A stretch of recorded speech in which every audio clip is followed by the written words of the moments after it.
Olá, nono ano, tudo bem com vocês? Vamos a mais uma videoaula corrigindo os exercícios da página 153, 156 e 157. Acompanhe. Exercício 21 da página 153. Classifique os números a seguir em racionais ou irracionais. Então isso aqui é bem tranquilo, né? É só classificar em racionais ou irracionais. Raiz de 5 a gente sabe que é um número irracional, né? Menos 2,15 é um número decimal finito, então ele é racional. Raiz de 81 sobre 2. Raiz de 81 vai dar 9, né? 9 sobre 2 é uma fração, então ele é racional. Menos 23 sobre 6 é uma fração racional, né? Raiz de 35 é irracional. Menos raiz de 3 sobre 2, a gente já sabe que raiz de 3 é irracional, né? Então esse também é irracional. 0,25 é um número decimal finito, número racional. E menos raiz de 30, né? É um número irracional. Tudo bem? Bom, pessoal, a segunda parte do exercício 21 também é bem tranquilo, né? Agora complete a reta numérica com os números acima. Então, aqui o primeiro número vai ser menos raiz de 30, né? Porque menos raiz de 25 vai dar menos 5, né? E menos raiz de 36 vai dar menos 6. Então a menos raiz de 30 tem que estar entre os dois, tudo bem? Aí, menos 23 dividido por 6 é o segundo número aqui, tá? Se fosse 24 por 6, daria 4, né? Menos 24 por 6 daria menos 4. Então, como é menos 23, ele tem que estar entre o menos 3 e menos 4, né? Vai dar algo em torno de menos 3,8, por aí, né? Então aqui é menos 23 sobre 6, tá? O próximo número é menos 2,15, né? Menos 2, aí o menos 2,15 tem que estar à esquerda, tudo bem? Aí o próximo é menos raiz de 3 sobre 2. Isso aqui vai dar cerca de menos 0,86, né? Então ele tem que ficar à direita do menos 1, tudo bem? Ele fica entre menos 1 e 0. O próximo número é o 0,25, positivo, né? 0,25 maior que 0, menor que 1. E o próximo número, raiz de 5.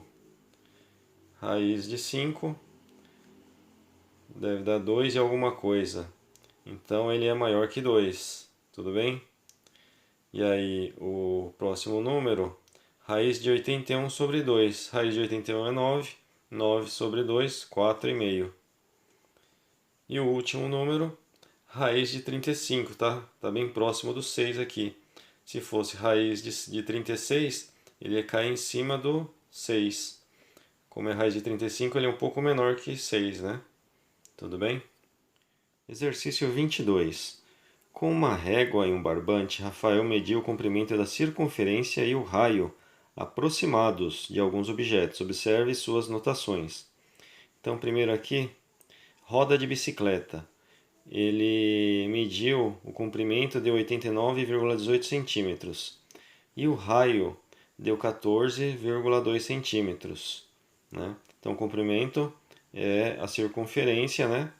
E o raio é a medida do centro até a circunferência, tudo bem? E aí a gente tem aqui relógio de parede, comprimento 59,69 centímetros e o raio 9,5 centímetros. Aí ele mediu um prato, comprimento 75,65 centímetros e o raio deu 12 centímetros. Um CD, ele mediu e deu um comprimento de 35,79 centímetros e o raio deu 5,7 centímetros. Ele mediu também uma moeda, né, de R$ 1, comprimento 8,48 centímetros e o raio deu 1,35 centímetros. Aí as questões. Sabendo que π é igual a c sobre 2r, que é circunferência sobre duas vezes o raio, ou seja, que o valor de π pode ser calculado dividindo o comprimento de uma circunferência pelo dobro do raio, calcule o valor aproximado da razão circunferência sobre 2r, né? C sobre 2r, com base nas medidas obtidas por Rafael. E aí na questão B, Rafael foi mais preciso na medida de qual dos objetos? Justifique sua resposta. Então, para esse exercício, a gente tem que fazer as continhas, né? Não tem jeito, vamos lá.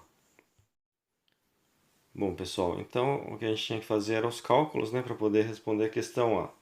Sabendo que π é igual a C sobre 2r, ou seja, que o valor de π pode ser calculado dividindo o comprimento de uma circunferência C pelo dobro do raio π, calcule o valor aproximado da razão C sobre 2r com base nas medidas obtidas por Rafael. Então, fazendo os cálculos, né, a roda de bicicleta C sobre 2r deu 3,14014,085. O relógio de parede, segundo as medidas dele, deu 3,14157,895. Para o prato deu 3,1528333. Para o CD deu 3,13947,368. E para a moeda deu 3,1407, e aqui a gente tem uma dízima periódica, né? Tudo bem? Então aqui foi a questão A do exercício 22. Na questão B do exercício 22, ele pede: Rafael foi mais preciso na medida de qual dos objetos? Justifique sua resposta. Então, ele fez as medidas, né, de vários objetos e aí ele quer saber qual medida está mais precisa. Se a gente verificar, o relógio de parede ele se aproxima mais do π, né? Que a gente viu na página 141 do nosso livro. A medida do relógio de parede deu 3,14157895. E o π é igual a 3,141592653589, né? E assim vai. Então a resposta é o relógio de parede, tá? Pessoal, os exercícios da página 156 e 157 são apenas uma revisão do que a gente já viu, né?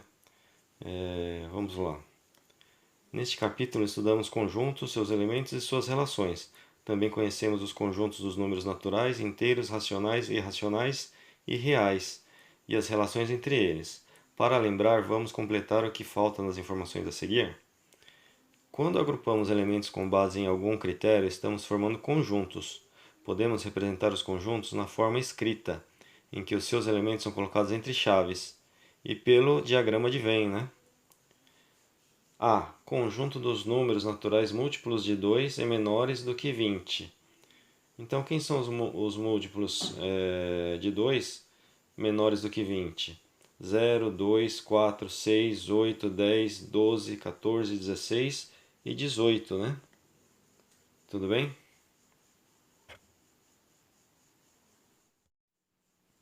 Próximo exercício da página 156. Podemos representar a união e a intersecção de conjuntos destacando a parte correspondente no diagrama de Venn. Então, esse primeiro aqui ele pede B união C, que é a união de todos os elementos, né, dos dois conjuntos. Então, B união C são todos os elementos de B e C.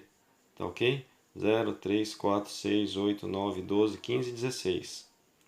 E aqui, B intersecção C. Quem é a intersecção aqui entre B e C? São os elementos 0 e 12, né? Que tem em comum no conjunto B e em comum no conjunto C. Tudo bem? Intersecção 0 e 12. Aqui, o símbolo, esse aqui que parece um E, né? É usado para indicar que um elemento pertence a um conjunto. Já o símbolo, esse aqui que parece proibido estacionar, lembram? É usado para denotar que um elemento não pertence a um conjunto. Tudo bem? Página 157. Usamos o símbolo está contido ou não está contido para dizer se um conjunto está ou não está contido em outro conjunto. Tranquilo, né? Próximo exercício da página 157. O conjunto dos números naturais n está contido no conjunto dos números inteiros z, que por sua vez está contido no conjunto dos números racionais q, né?